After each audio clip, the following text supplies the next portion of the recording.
Hello, Odd Job Doer here, and today's little adventure, if you can hear me in the echo, is floorboards. Yeah, so as you can see, look at that thing right there. That right there has already been done. This is finished state. Hasn't always been that way. What we had to do was these floorboards, like you see down there, are pretty good installed, as is. They already have some caulking around the top of it, and to fill in the crack down there, because sometimes these have some expansion depending on who did them. This little crack right through in here, you still see it. We used some drywall compound.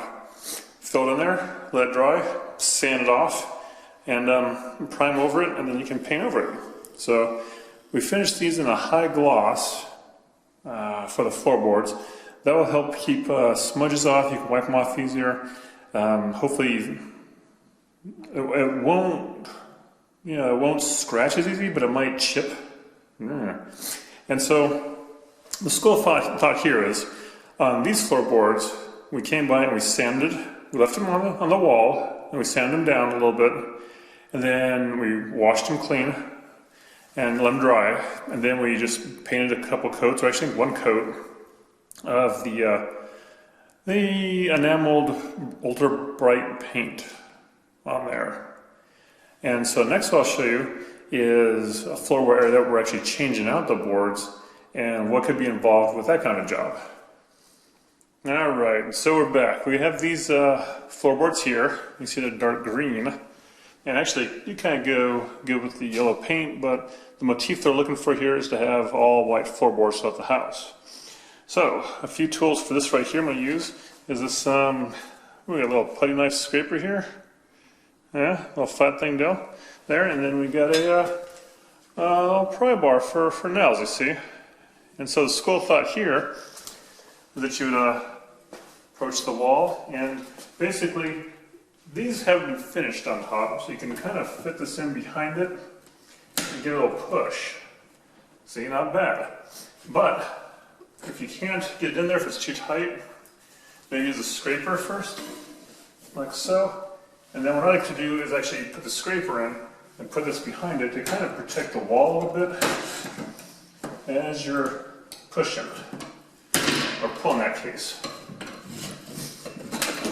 Alright, and then you just basically move down the row and keep it up. Like this one here. There you go. That is off. And now they used finishing nails, I believe, to secure that. And which is fine. You know, someone used their little hammer nails and got in there and pounded away at stuff. Let's see if we can find one here. There we go, you can see it sticking out. Chances are they might not have used a stud detector at the same time. Look at that finishing nail. And you can also see, yes, that's an oak wood. This house apparently had oak wood floor molding, and they just painted over them. I mean, hopefully they sanded first, because usually they have the gloss finish on. So if you're going to refinish an oak floor molding, you just kind of sand it down some. And then you can paint over it, or you probably sand down, prime it, and then paint over it will get your best finish. So, we got that there. We got it off the wall.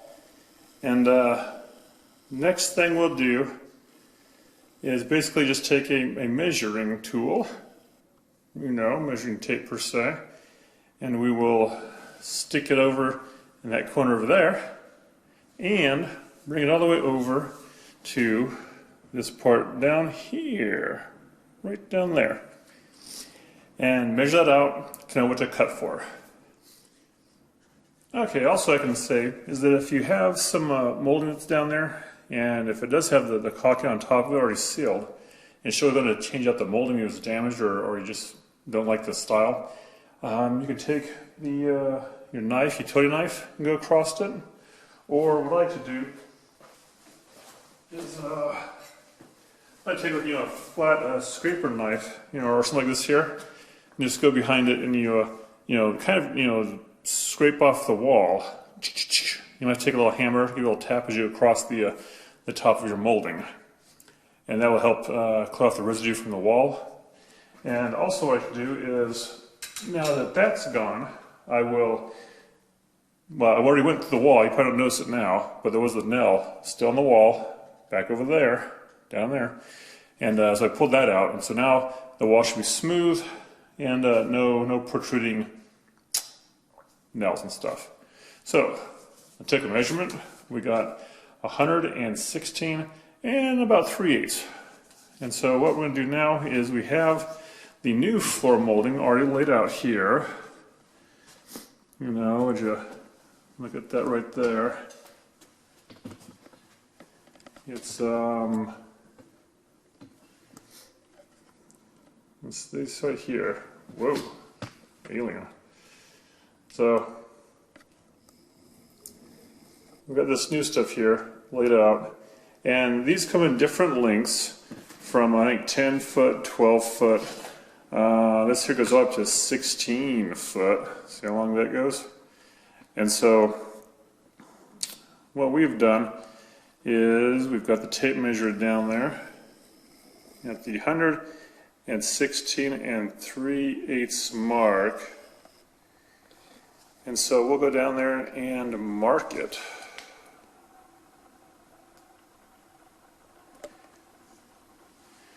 And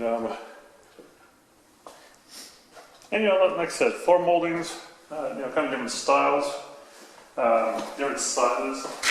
These particular ones are, I guess you could say, have a height of 3.5 inches, which basically matches the rest of the stuff in the house. So, yeah, let's see, 116, 1, 2, 3/8. There we go.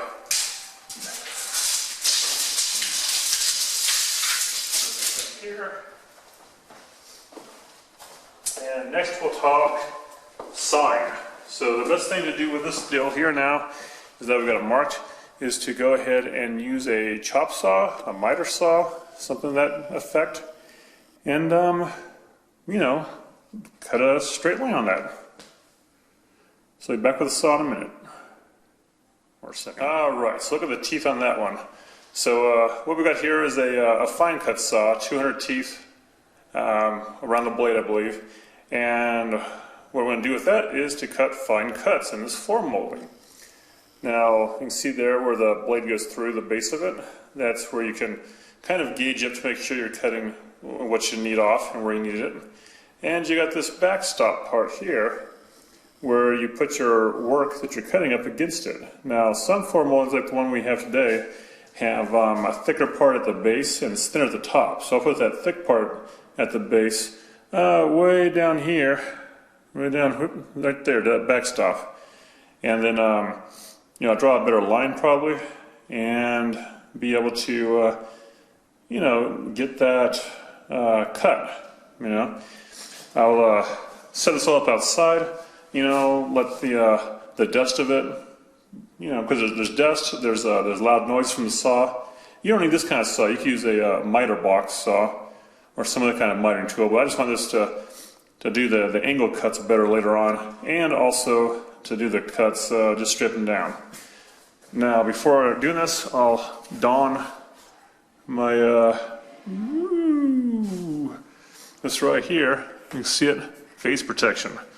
Don't want to ruin this face, and I won't worry about ear protection so much, but breathing, like I said, I think the wind outside will take care of any of the dust. So I'll set that up and chop it, and I'll have 2 pieces of floor molding. Alright, so you can see there I got it cut and in place here against the wall. You can see a little bit of a paint still protruding above where the molding's going to go.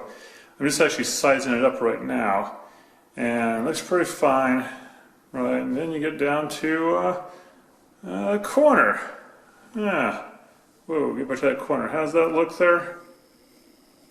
Looks not right. Right, you don't want that to be like that. So, a few different schools of thoughts on this one. One is that you get your wood there, your molding, and you cut 45-degree angles at the end parts. 45 this way, 45 that way, so it just wedges in the corner there. And that's what I seem to see a lot of people do. And I don't like that idea. Another idea is, one I like even better, is if you took a piece of wood, say something like this right here, and the bottom of those boards are, I think, 3/8 thick. So if you did a 3/8 by 3/8 or half by half, maybe even better, of this piece of wood, cut it here, and probably about 3.5 inches high to match that there. Stain it, and then put that tall corner piece in the corner. Then all you have to do is cut your floor moldings flat, flush each side like it is now. It's cut flush, and that there doesn't look so bad either. You can do it on the inner corners and the outer corners. If you were to take your said piece of rectangular cubed wood and just cut out maybe like well, you do more, so maybe do 7/16 and cut out 1/8 on each side, or a little bit more than that, maybe 1/4 on each side. And so basically you have a spot where the corner of the wall, an outer part, like this part here, you put your block up against there and you glue it in place right there. Now we're not going to do that. What we're going to do for the inner corner here is I forget what it's called, but basically involves this little thing here. You see that? That there is a coping saw. Yeah, we know they're there. You can cope with it. Or a coping saw, coping. Anyways, so we're going to take this thing here, and I already took a piece of that molding down there, and I made this out of it. All right, buddy. Yeah. And so what you're going to do with this is basically, for that straight piece against the wall, the side that's over here, where it's flat against the fireplace thing, that's going to stay. The side over here, what we're going to do is, let's pretend this is our molding here. We're going to set this guy at the end, like so. And of course, in real life, this goes higher. And like so. And then what you got to do is you got to find the smallest pencil you can. This is the smallest one I can afford. And you'll basically trace it down like that. So you get the profile on your wall. And you can see it there. And then you get what I'm getting at here? Take your coping saw and you'll saw it all out. So let me get that set up and maybe I can show you how it's going to work out. Alright, so we got that up there. And let's see here. Make this here flush at the bottom. And then pretty much the back of it too. Now when I put that there, it was a little bit tight, so I'm going to give it about a 30-second off of that. And give it a little clamping action here. And then, like I said, just going to use your pencil, trace like so, and try to get this profile as much as you can. All right, so we got that there. And on to the saw. Okay, let's see here. Like so. And start here at the top.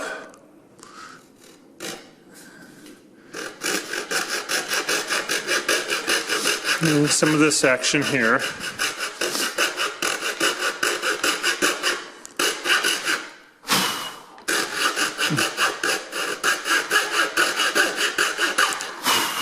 Alright, so you can see I'm trying to do the curvature there. And a cheating way I've done before in the past is I just took a regular saw and, with more teeth and saw this part here. And then I use the coping saw around here. So I'm going to knock this out and I'll show you what it looks like after I get done because nobody wants to sit here and watch this. Alright, and we're back again. So now you can see now we've got the cutout done. And so when this goes up into the wall, this other board, will go right against here. Nice and smooth. For the most part, I'll probably still put some kind of, some compound in there to get any kind of nooks and crannies that might not show up there. But basically this will help keep them from making a big gap later on, hopefully. And the way we do this is we'll actually do that part over there first. I'll measure and see what this here needs. But this wall is pretty long. And so what I'll do is actually probably use a full 16-footer. And I'll slap on that wall. And so it'll go down past all that stuff. And it will go further down. But when I get to the other end of it, where this part here would be, after the 16 foot's done, at that juncture, I will cut a 45 degree back into it, so you got your piece of wood here, and so I'll change the miter saw, so it's going to cut a 45 this way, and then the next piece will have a 45 cut the opposite way, and it will slide behind it, and then I'll continue on probably to the part where the floor molding stops. And so that part will go on first, and then the coping part that I did that will go to that wall over there will go on next. But before they go on, we'll take them and make the rest of the cuts, measure them out, cut them all. Then I will, take this surface here, give a nice wipe down, clean down, because, besides being the store and getting dusty, wedges did make it dusty. And so these particular ones, say they already have primer built on, I'll probably trust them at least the first time and see how it works with the gloss paint with the primer built in. And if it next time it needs another coat, I don't mind doing 2 coats anyways. So slap on 2 coats, and then we'll be ready to nail them. Yeah, down the wall. And to start with that, a little top hint. Basically, since these have already been painted, the walls here, I guess we could go back and do some more touch-ups to make that line a little bit shorter, or we're planning on just making these old boards, which are about the same size. The new boards are the same size as the old ones. These down here, new ones, same height, 3.5 inches. So we're going to do probably just raise it a little bit over that paint line and slap it back in there. To help with that, we've got this thing again. These here are cut about 3/4 inch, and if we put them on the nail strips down there, that'll probably give us about 1 inch or so.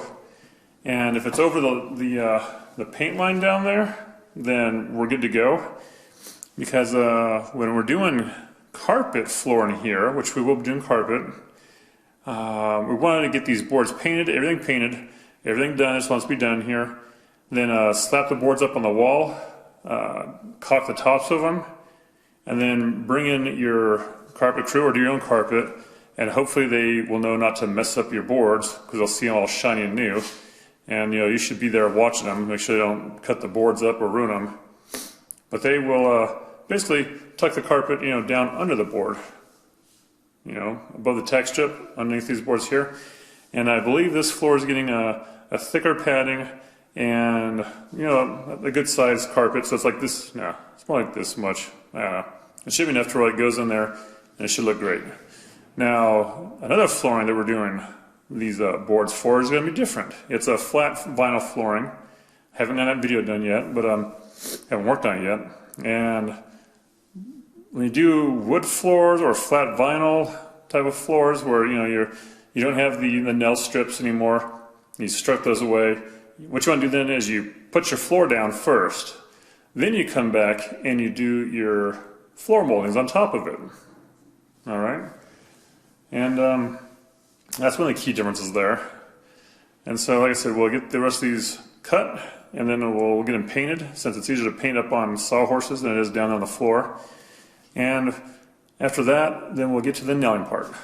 So I'll get back, and even though, it's only just, seconds, probably like, days or something, who knows. All right, so we're not back yet with the floorboards to nail yet, but I wanted to throw this in there too.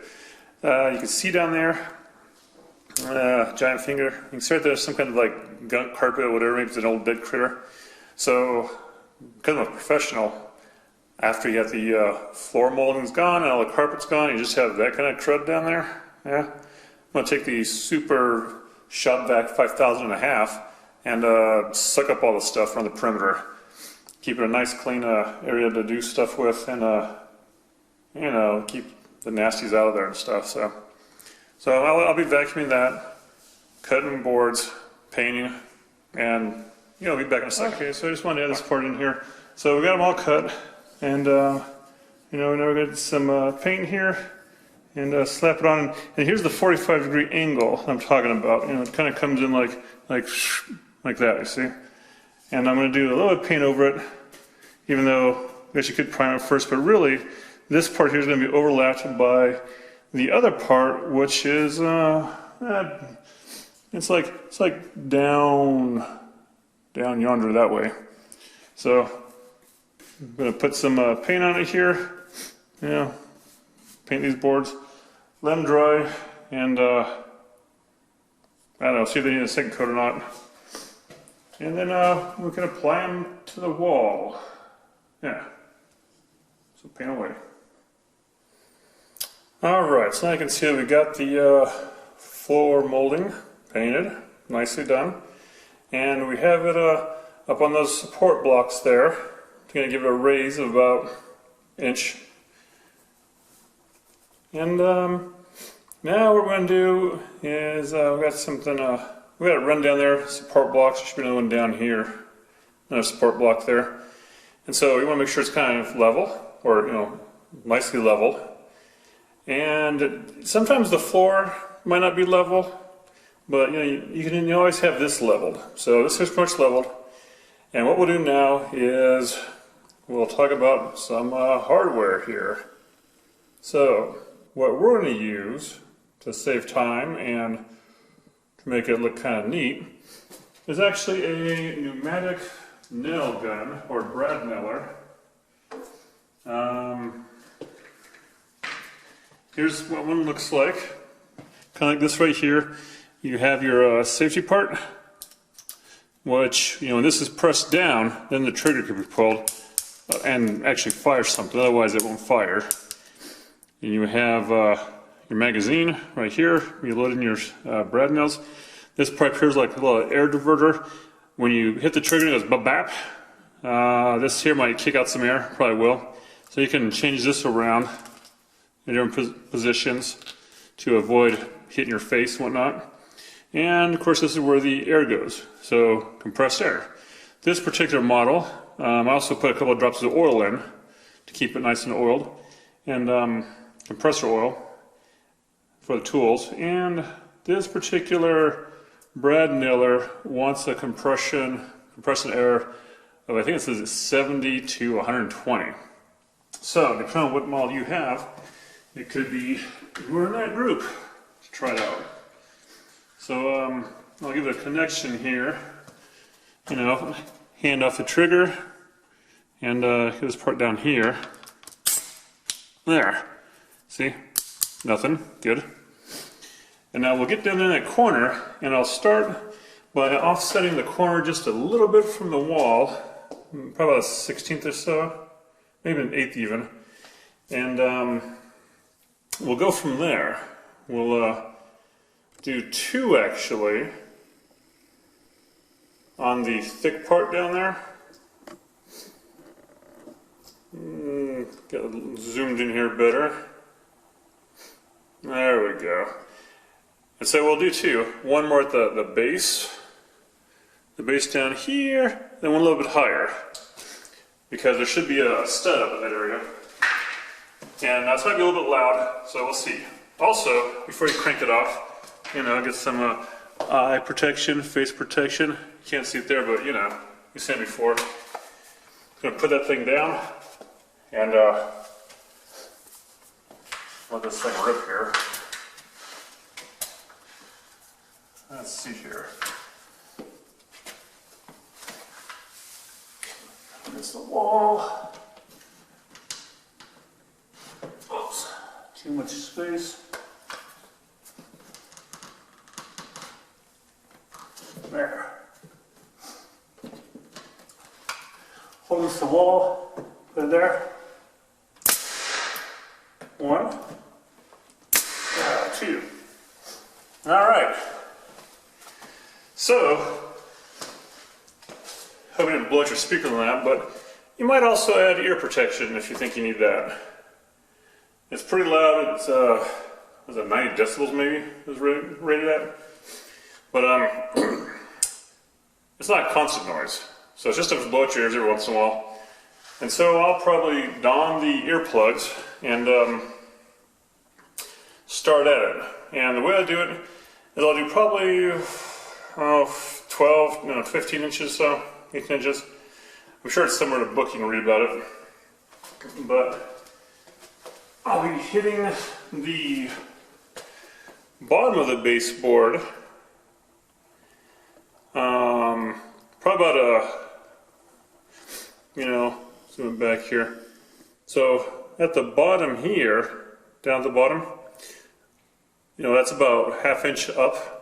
I'll probably try to keep my line going that way, and then whenever I find I'll use a stud detector to figure in the studs in the wall. No, studs back in the wall that are built in. Like for instance, more than likely when you have a power plug like this, there's usually a stud either to the left side or right side of it. And so when that comes, I will do 2. 1, 2. Kind of like I did at the start here. And then the rest of it I just do the bottom part to get to that bottom 2x4. And I'll go down to the end, and then I'll get back to you guys and show what I do at for the next piece. But don't need to be bapping with my little gun here.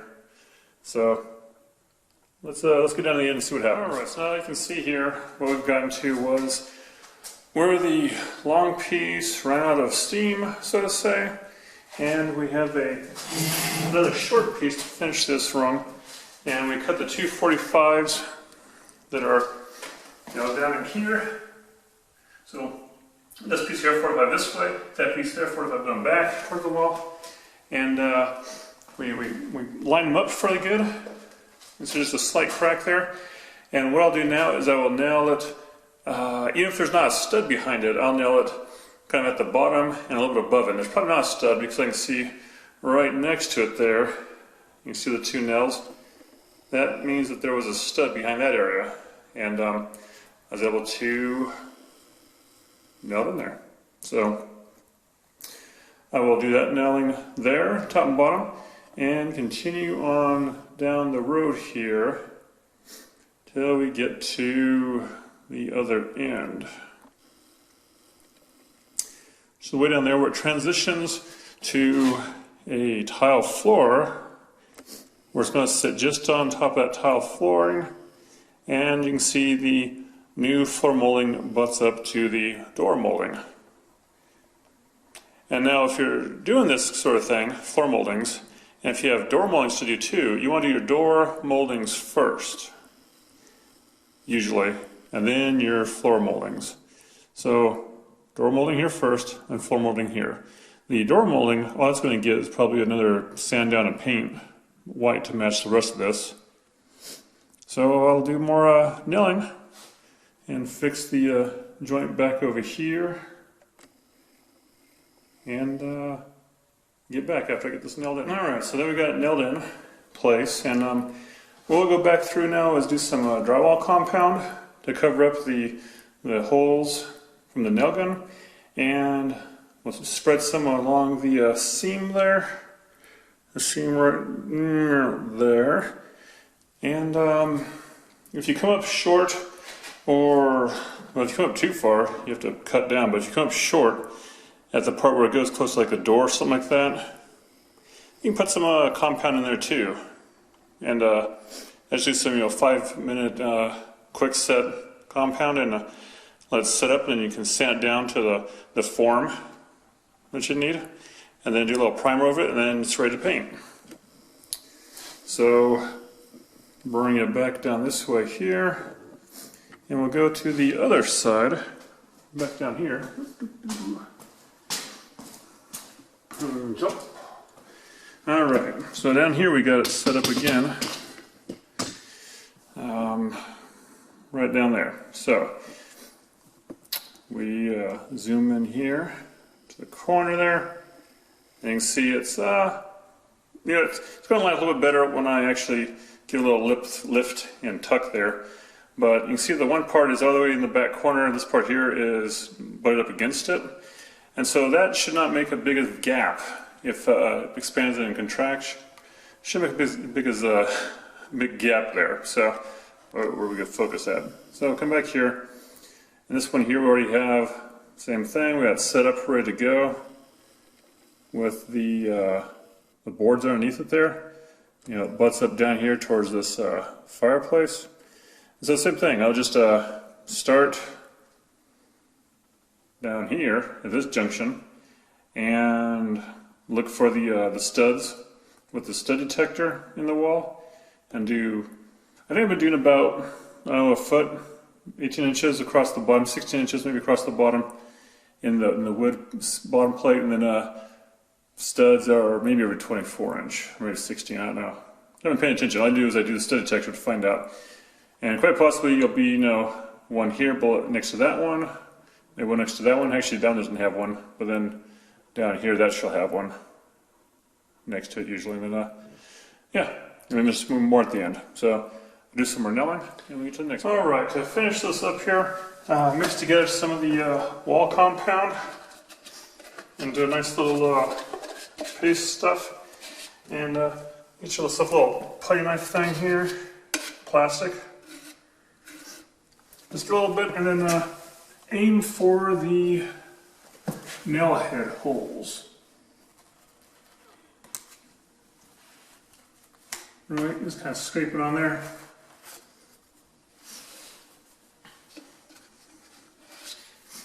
And this later we'll come back over and sand down and paint it.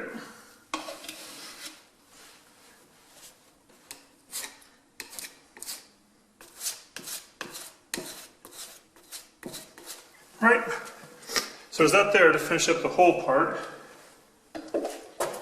And then to make this finished job, what I like to do, and what hasn't been done yet to this project, is you add some of this stuff here, you see, a little bit of silicone. And so you gotta get that top off.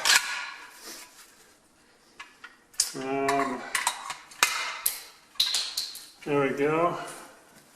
Top off, now we can see it here, but do a little cut on this thing.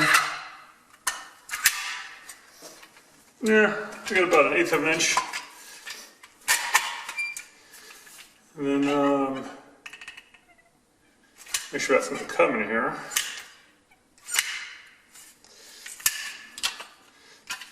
Let's see. If that doesn't work, sometimes you gotta do a little bit of this action. I don't know if you can see it there, but I don't know if I can see it. There's a membrane in there. Yeah, this has a membrane, so you get some of this here. Some of that action. There you go. Now it should be able to flow. Locked and loaded. Alright, what I like to do with this is you simply come along with your caulking gun. I'm going to do that back hole back there and run along the baseboard like that. And that's not too bad as is. But to finish it up, the best tool for this is one of these. You just kind of take your finger and run along on top of it, smooth it all out, see? And you have that there. You take that and you wipe it on your shirt so it's all clean, and that way people know that you did stuff. Now I'm going to continue to use this caulking gun around the top of the baseboards. Let that dry. Alright, so there you can see the top side of the caulking on it, and nice and smoothed out all the way down, and that's basically it. I'll still go back and touch over the spots where the nail heads were with the paint, and otherwise that's floorboards in a nutshell. If you have any questions, leave them below, and thanks for watching. Odd Job Doer, out.